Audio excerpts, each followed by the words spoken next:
आइए गोल हुई बुझाता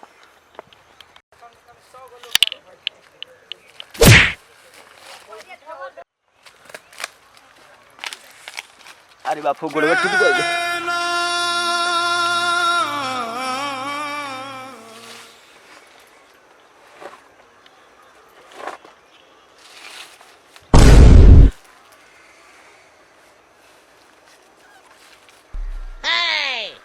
का हो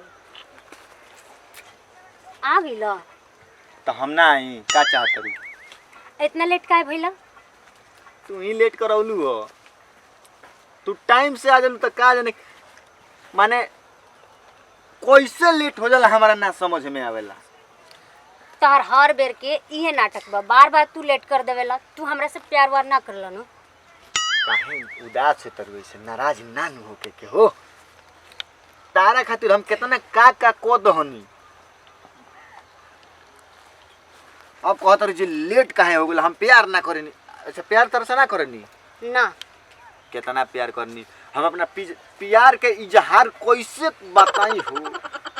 प्यार करता तो टाइम से आ जाता, समझ गइला? लेकिन तू टाइम से अइबे ना करेला। तारा चौकर में कितना लोग के गेहूं ढंगार दनी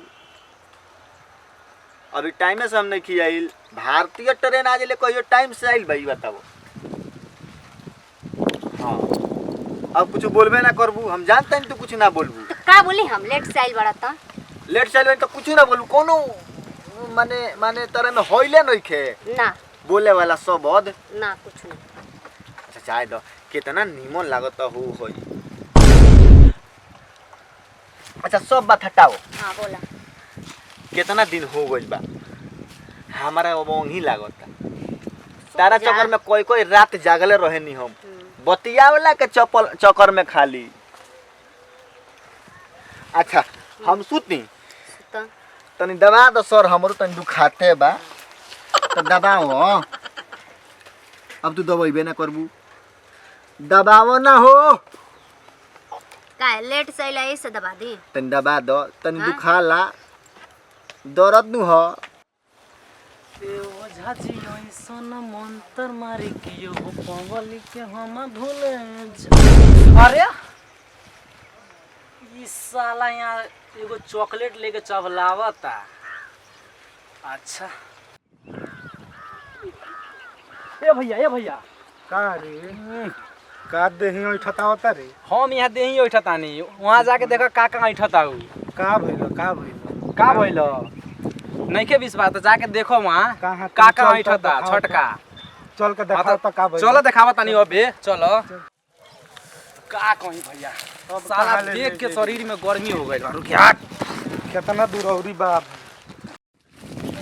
अच्छा रुक एगो डंटा ले ली हाँ। रेबा काम भाई उठाई हां सरऊ के आज तो पक्का पकड़ा दे मैं ओए देखी चोट लाग रहा हां तेरी पकड़ी ओए हो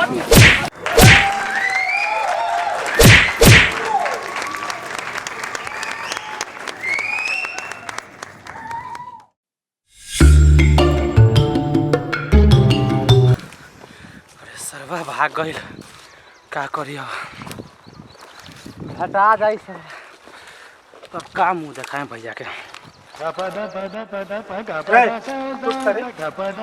तो कहाँ घर है रे? एही जी। हमरा भैया के संगे का करत रहले? हाँ हम कुछ नहीं के कइले, छोड़ दी हमरा के। तोरा पिताजी का नाम का बताओ तो पहले बताओ हम अब चलत नहीं बोल। पिता के नाम हमारा भाई के बिगाड़ के रख दो। हम नहीं की बिगाड़ ले। घर कहाँ बताओ पहले मारे मत हमरा के। कहाँ घर है बताओ।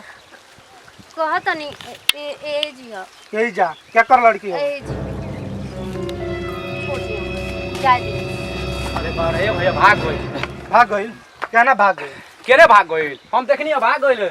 अच्छा कहाँ ले भाग के जाइए सर कहीं जाइए तो घर ही न जाइए ठीक कइला पकड़ के हमरा के छोड़ दी लो। लेकिन का कहीं तोहरो भैया ना पटैले बा त माल बड़ा टॉपे का माल तू बा। सर पहले भागल कहाँ बा? भागल होई कहाँ भागल बा?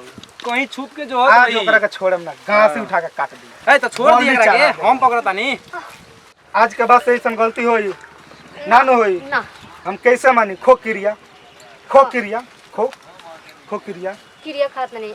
और चल भाग भाग जल्दी भाग, भाग जाए जैसा, भाग जल्दी भाग, भाग जल्दी। हम जाई ते कहाँ जाइबे रे? खोज ओकरा के उ कहाँ गइल पहले, चल खोजे। ठीक बा चल।